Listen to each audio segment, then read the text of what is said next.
ఒక సోదరుడు అడిగారు, ఎందుకు అన్యులు ఆశీర్వదించబడుతున్నారు, క్రైస్తవుల దరిద్రతలు ఉన్నారు? నేను అంటాను, never compare like that. Sorry, క్రైస్తవుడు అన్యుడని కాదు, దేవుడు నియమం పెట్టాడు ఈ లోకానికి. విత్తు పోయి.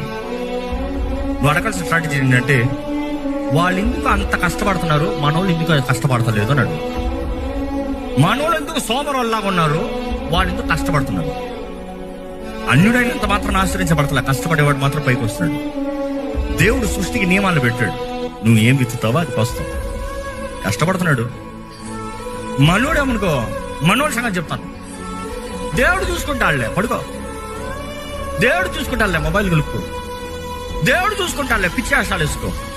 దేవుడు చూసుకుంటాడులే, పిచ్చులు ఎక్కడ పడితే అక్కడ తిరిగిరా. దేవుడు దిగిస్తాడా? ఇస్సాకు విత్తిన ప్రతిదానికి 100 రెట్ల ఫలం అంట. You saying the unbelievers are